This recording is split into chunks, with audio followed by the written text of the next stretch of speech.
Hi,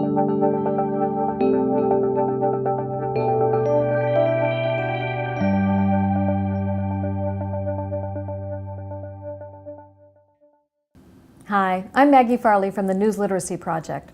Welcome to the Learn channel. Today we're going to talk about Twitter and how to know what to believe.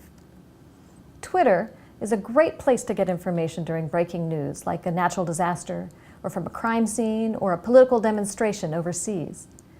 A lot of journalists use Twitter to get leads or information to use as a starting place in their reporting. But because the tweets can only be 140 characters long, the posts are often stripped of their context, including the author's background and other clues that usually help you judge the credibility of information. In this lesson, we're going to learn some tools that you can use to decide whether a piece of information is worth passing on or passing up.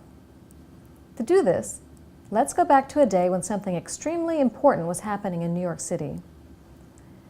It's October 29th, 2012. Hurricane Sandy has struck lower Manhattan. On Twitter, posts are flying as floodwaters encroach on the city. One user, who calls himself Comfortably Smug, gives the sense that he is there and he is plugged in. As you look at his tweets, think about the information and whether it seems credible to you. Would you retweet it? At 5:32 p.m., he says, "Breaking. Con Edison has begun shutting down all power in Manhattan." At 5:32, "Power out in Soho." 5:34, "Power out in Tribeca." He's referring to neighborhoods that are in lower Manhattan. 5:35, "Breaking. Battery Park Tunnel has begun flooding. There's now no way out of Manhattan." He attaches a picture. At 5:35, he says, "If you're in New York City, seek shelter. The real storm has arrived."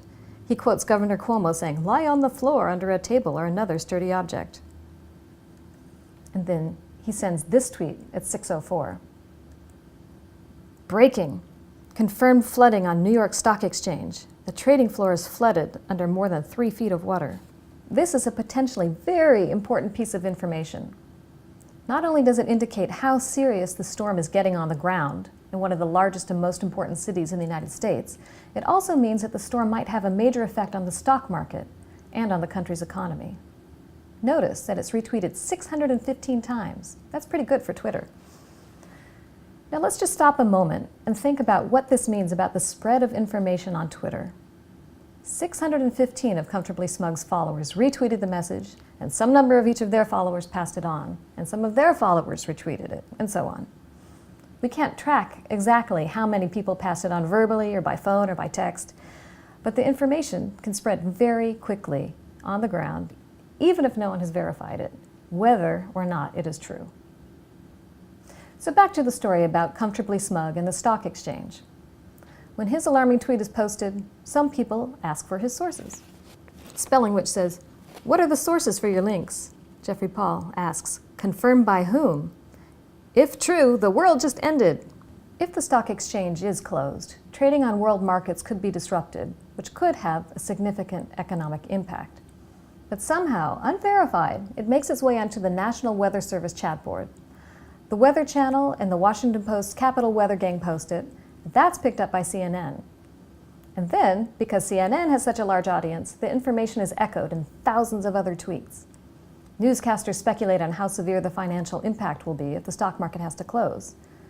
But then, almost 1 hour after Comfortably Smug's first tweet, representatives of the New York Stock Exchange say it's not true. All those news sources had to backtrack, including Comfortably Smug. Let's look again at his tweets and how this chain of misinformation was created. Why do you think people were fooled? How might people's behaviors and habits change in situations like these, where tension is high and people are nervous about what might happen? In emergency situations and breaking news events, people are eager to share anything new that might help make sense out of what's happening. But amidst rush reports and the chaos of speculation, it's all the more important to use your critical thinking skills. You might also notice how this particular piece of information spread more quickly, as it was repeated by organizations such as the National Weather Service and CNN. It had a definite impact when it was just being claimed by Comfortably Smug. But once the National Weather Service posted the information, it suddenly took on more authority for others, like news editors at CNN. The case is also tricky because some of Comfortably Smug's tweets were true, but others were made up. For example, power did go out in parts of Lower Manhattan and a PATH train station did indeed flood. But he also posted about power workers being trapped by floodwaters, the governor being taken to a shelter, all subways being closed, and that all power in Manhattan would be shut off. All of these were false. In the end, Comfortably Smug was revealed as a former hedge fund manager who was working on a congressional campaign. Why did he do it? Maybe he was just trying to be helpful? There's no evidence that he was trying to use false information to influence the stock market or profit from the misinformation. But he never explained why he made up the information. He did have to apologize, and he lost his job. There was even talk of prosecution. But Comfortably Smug is certainly not the only person who gets things wrong. As we saw, even professional journalists who are trained to verify information can make mistakes. And even news organizations with procedures designed to catch unconfirmed information before it's published, they can let things slip by for all sorts of reasons, including carelessness, human error, bad sources, and failing to confirm details. So even if the pros sometimes make mistakes, how can you avoid them? As a media consumer, ask yourself these questions before passing along any information, but especially during a major event or crisis. These are general news literacy questions you can use anytime you read, hear, or see something, whether it's on Twitter, or on a newspaper, or television, or on a blog. Ask yourself, is it from a good source? Are they in a position to know firsthand? Do you know them or their company? Do they have a history of giving reliable information? Is the information verified? Do they cite sources that you can check? What's the context? Could it be a joke? What is missing? What is their purpose in creating the information? Do they have some kind of agenda? Are they trying to persuade you of something or sell you something? Or are they sincerely trying to inform you and other members of the public? Because tweets are so short and quick, and users may use handles that aren't their real names, they often don't have the usual signs that convey context and authority. You have to use other clues to help you judge whether the information is credible. To show you what I mean, let's look at some of Comfortably Smug's other tweets relating to Hurricane Sandy. How do you think these tweets might affect the way you view his other, more serious tweets? Do you think he's a journalist or someone in a position to give reliable information? Why or why not? So here's a joke. Comfortably Smug says, "Soon we will all be dead, and you'll wonder why you spent time typing out 140-character messages instead of calling your mother who loves you." In this one, he seems to be testing the waters of credibility, almost tempting people to spread a false image. The picture is an image from the movie of the Planet of the Apes, with Statue of Liberty beached. Some of his tweets have a source link or a picture, which is good practice when you're tweeting. Providing documentation and showing the information trail gives others the ability to check out the accuracy and credibility of information. Comfortably Smug does this in many of his tweets, like these. So looking at the tweets, see, he's citing the Weather Channel in the New York Daily News here. But look, his stock exchange tweet has no source. Breaking, confirmed flooding on New York Stock Exchange. The trading floor is flooded under more than 3 feet of water. Confirmed? Ask yourself, confirmed by whom? Remember, several users who know how to be good news judges called him on it. If you post information online, even if it's just a tweet or a status update, you're potentially a news creator. And as a news creator, you should ask yourself the same questions before posting any information. If you're the primary source, for example, if you happen to be at an important event, be sure to include a picture or some confirming information that other people can follow. If you're not the primary source, be clear about where you got the information you're sharing. If you make a mistake, correct it as quickly as possible and as often as possible. As we witnessed, not everyone who will see the first post will see the first correction. In fact, some of the people who receive misinformation will never see a correction. That's a big reason why these kinds of mistakes are so serious. Now I'm going to show you some tools that will help you research a Twitter user and judge their credibility. One thing you can do on Twitter is direct message them. That's known as DM. Ask them directly where they got the information. Now, if you want to ask him what is his source, let's tweet him. It'll go on his feed. He'll see it, but so can everybody else. what is your source on the New York Stock Exchange flooding? And send that to him. You'll see it. If you'd like to send him a private message, you have to be a follower of his. So you can click follow and wait for him to accept your request, but the more direct route is to just message him on his board. Fact check it. Can you find it from the original source or another way? How else can we find out about him and the New York Stock Exchange? Well, if it were the day, you might want to go to the New York Stock Exchange website and see what they have to say about the situation. If the whole place really is underwater or the power's out, maybe they're not updating. So you just go here and click on their homepage where they would have information. Take a look at their profile. What does their profile tell you about them? Are they a journalist? Do they have lots of followers? Let's find out more about him by clicking on his name. That takes you to his Twitter profile. He tells us that his interests are finance, gin, politics, books, food, fine clothing, and meeting strangers.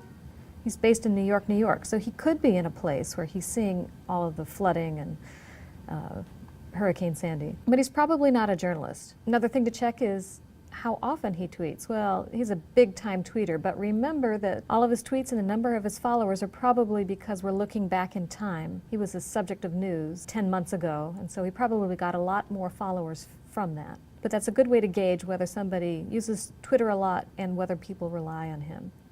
Are they a verified user? Twitter will use a blue check mark to show they've established the authenticity of the user's identity. Another thing that you can find out by searching profiles is if someone is who they say they are. Now let's type in Beyonce. Twitter does a user verification system. You get a lot of Beyoncés here, people claiming to be Beyonce, even with the picture. But Twitter has verified that this user is the real thing. See the blue check mark? We click on her and you get the real Beyonce. Check out their picture. Check to see if the picture has been reused or altered by using Google Reverse Image Search or TinEye.com.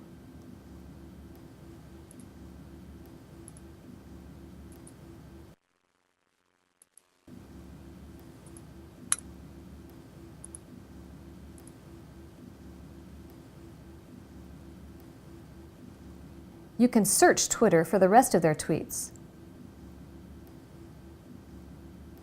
So let's say we want to go back and find that very tweet about Comfortably Smug in the New York Stock Exchange.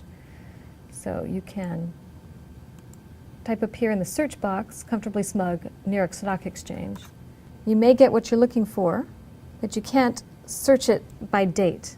You can go to advanced search and search by words, people, places, and other, but you can't search by date. So this will bring you a lot of results. Another service called Topsy.com can give you the user's full tweet history and allow you to search by date and topic. So here we are at Topsy. This is great because you can search a lot of social media this way. You can search links, tweets, photos, and videos. But we're going to search tweets for tweets from, Comfortably Smug. And then we know that the hurricane started on October 29th, 2012. So let's go to that day. Go to specific range. Make the oldest October 2012.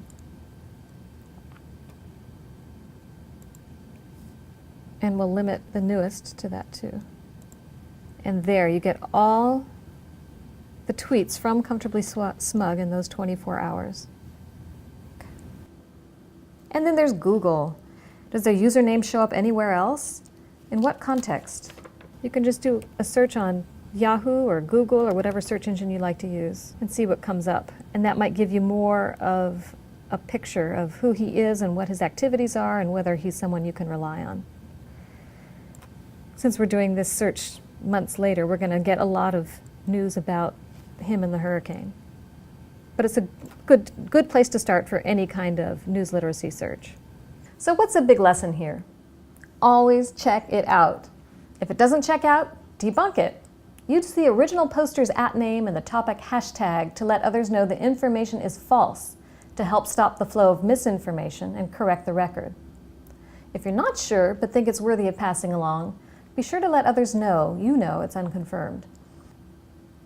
If you'd like to explore more topics like this involving the spread of rumors and misinformation on Twitter, you can find them in the document attached to this item in the Learn channel. I hope this was useful to you.